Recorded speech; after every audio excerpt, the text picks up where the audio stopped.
Buenos días, sean bienvenidos. El día de hoy vamos a iniciar un nuevo estudio que es edificado sobre la roca y vamos a hablar sobre la iglesia. Vamos a ver los siguientes temas: el pueblo de Dios, el cuerpo de Cristo, el templo del Espíritu Santo, la iglesia viva, la iglesia que crece, una iglesia distinta y la iglesia que glorifica a Dios. El día de hoy vamos a tocar el primer tema, que es el pueblo de Dios. Oremos para comenzar. Te damos gracias, Señor, por tu amor, por tu fidelidad y por tu gracia, Padre, que nos ha traído a tu casa para congregarnos, para escuchar tu palabra. Te pedimos, Señor, en el nombre de Jesús, que cada cosa que se diga provenga de tu corazón, Señor, y que sea para edificación de la iglesia.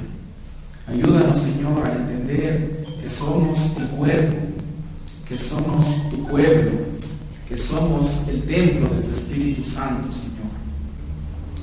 Te pedimos todo esto en el nombre de Jesús. Amén. Vamos a suponer que Rebeca es una mujer soltera de 32 años que es miembro de tu iglesia. Por su apariencia, Rebeca sería una gran esposa y madre, y ella desea profundamente casarse y comenzar una familia. El Señor adecuado no ha llegado todavía, pero ella sigue esperanzada. Un día descubres que ella está viendo a alguien. Cuando le preguntas al respecto, la conversación revela que él no es creyente.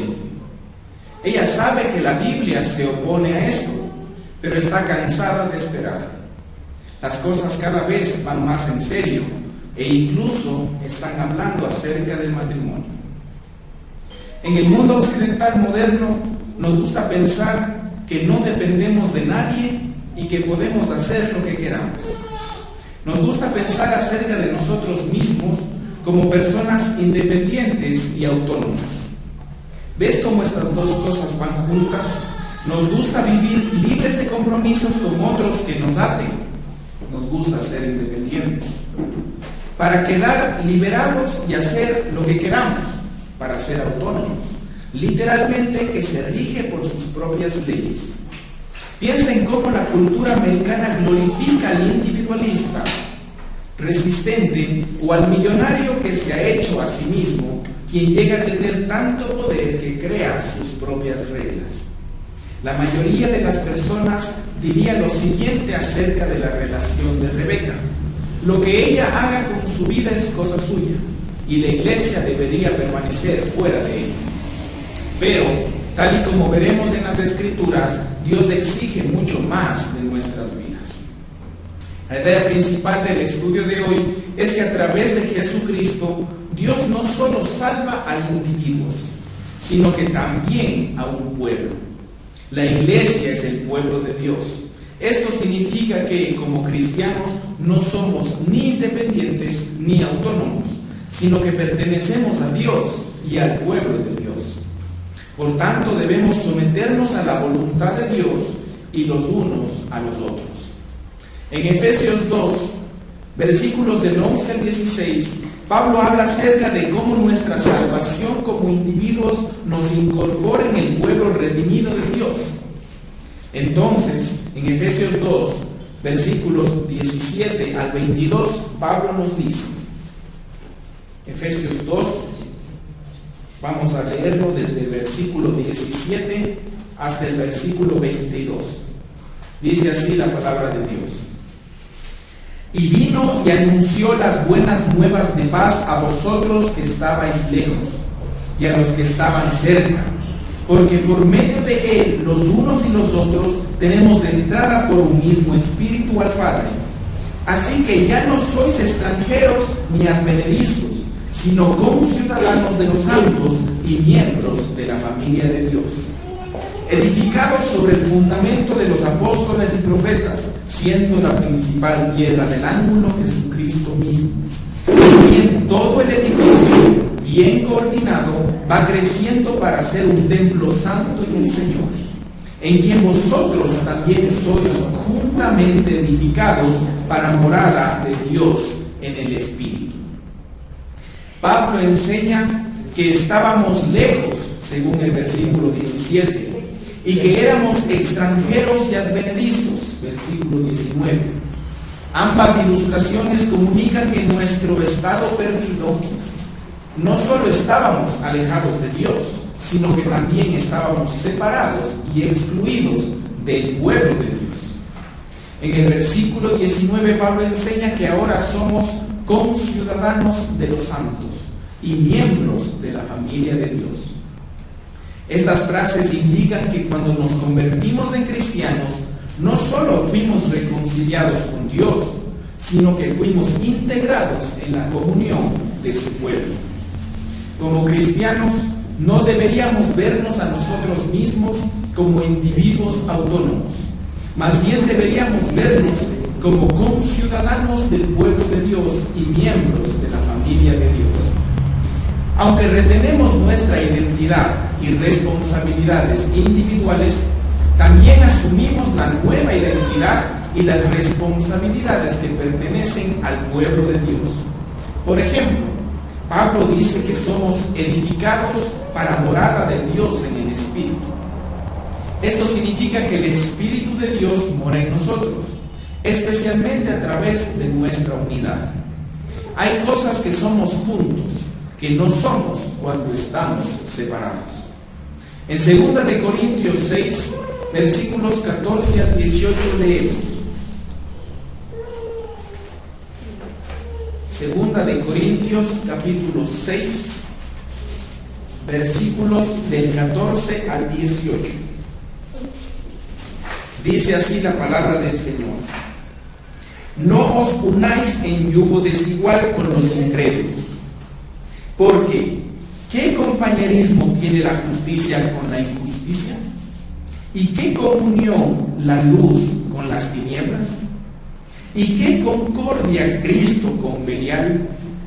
¿O qué parte el creyente con el incrédulo? ¿Y qué acuerdo hay entre el templo de Dios y los ídolos? Porque vosotros sois el templo del Dios viviente, como Dios dijo: habitaré y andaré entre ellos y seré su Dios, y ellos serán mi pueblo. Por lo cual, salidos de en medio de ellos y apartaos, dice el Señor, y no toquéis lo inmundo, y yo os recibiré, y seré para vosotros por Padre, y vosotros me seréis hijos e hijas, dice el Señor Todopoderoso. 2 de Corintios 6 enseña que los cristianos son el templo de Dios, el pueblo de Dios y los hijos de Dios. El término pueblo de Dios significa que los cristianos son posesión de Dios y que el mundo nos identificará con Él. Su nombre está en nosotros, y lo que hagamos hará pensar al mundo de una forma u otra en cuanto a Él. A la luz de esto estamos obligados a separarnos de lo que no es santo. En términos generales, estamos obligados a obedecer a Dios, a buscar la santidad y a reflejar el carácter de Dios al mundo. Observa, por ejemplo, en Éxodo capítulo 19, 5, 6, donde Dios le dice a Israel que Él los redimió de Egipto para que se convirtieran en un reino de sacerdotes y gente santa. Fueron llamados a mostrar al mundo cómo es Él. El pueblo de Dios debe representar el carácter de Dios. Esto contradice y cambia nuestro deseo de ser autónomos, porque esto significa que estamos llamados a someternos a la voluntad de Dios en todas las cosas. Ya no somos autónomos, sino que debemos comprometernos con otros cristianos, uniéndonos a una iglesia local y viviendo fielmente en la iglesia. Debemos llevar las cargas de los unos a los otros y regocijarnos juntos, como lo dice Romanos 12, 15, 1 Corintios 12, 26 y Gálatas 6, 21. No somos llamados a buscar nuestro propio bien, sino el bien común, porque reconocemos que, como pueblo, nos nos pertenecemos los unos a los otros. También es necesario reconocer que debemos dar testimonio a los que no son cristianos, ya que somos distintos a ellos. Aunque debemos amar y preocuparnos por los que no son cristianos, no deberíamos asociarnos con ellos de formas que comprometen el Evangelio.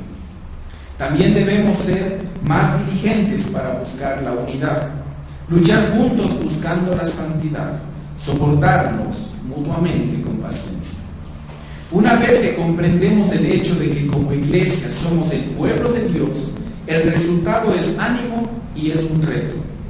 El ánimo viene de saber que somos la posesión atesorada de Dios, el pueblo que Él ha amado y llamado a sí mismo de forma especial, como lo dice Éxodo 19:5, Romanos 1:6, 1 de Pedro 2:9. Esto no se debe a que haya nada bueno en nosotros, sino que es por su pura gracia. Deuteronomio 7, del 7 al 8, 2 de Timoteo 1:9. Además, esto significa que Dios está comprometido con ser nuestro Dios. Él estará con nosotros en el presente y un día nos llevará a vivir en una comunión perfecta con Él, cara a cara. Mateo 28:20, Hebreos 13:5, Apocalipsis 21 y 22. Por otro lado, el reto de ser el pueblo de Dios viene del hecho de que Dios nos llama a someternos, a obedecer y a reflejar su carácter al mundo. Piensa nuevamente en Rebeca, desde el principio de la historia. Al ver la enseñanza bíblica de cómo cristianos somos el pueblo de Dios, ¿cómo aconsejarías a Rebeca personalmente en cuanto a su relación? Ya que Rebeca es miembro del pueblo de Dios, tiene una obligación especial de obedecer a Dios en cada área de la vida. Esto incluye romper su relación con un no creyente. Por lo tanto, de manera apropiada, los miembros individuales y, si es necesario, los líderes de la iglesia deberían implicarse en ayudar a Rebeca a obedecer a Dios en esta área de su vida. En otras palabras, lo que Rebeca hace con su vida privada es asunto de la iglesia, porque Rebeca es miembro del pueblo de Dios. Todos nosotros somos llamados a reflejar el carácter santo de Dios en cada área de nuestras vidas. Oremos. Te damos gracias, Señor, porque tú nos has llamado tu pueblo, Señor, y es un privilegio pertenecer a tu pueblo. Ayúdanos a entender, Padre, que el ser cristiano no es un acto individual, no es para que seamos independientes y autónomos, sino que tú nos ves como un pueblo, Señor, como una congregación. Debemos amarnos los unos a los otros, debemos corregirnos, enseñarnos los unos a los otros, Señor, para crecer juntos como pueblo. De nada sirve, Señor, que una sola persona crezca en la iglesia, sino debemos crecer juntos, Señor, como hermanos. Y tampoco, Señor, debemos pensar que cuando alguien de la iglesia peca, solo afecta a esa persona, Señor, sino todo tu cuerpo, todo el pueblo se ve comprometido, Padre. Así que ayúdanos, Dios, a ser fieles en cuanto a la santidad. Y ayúdanos, Señor, a corregirnos los unos a los otros cuando estemos en pecado. Ayúdanos a animarnos, Señor, para poder vivir en santidad. En el nombre de Jesús oramos.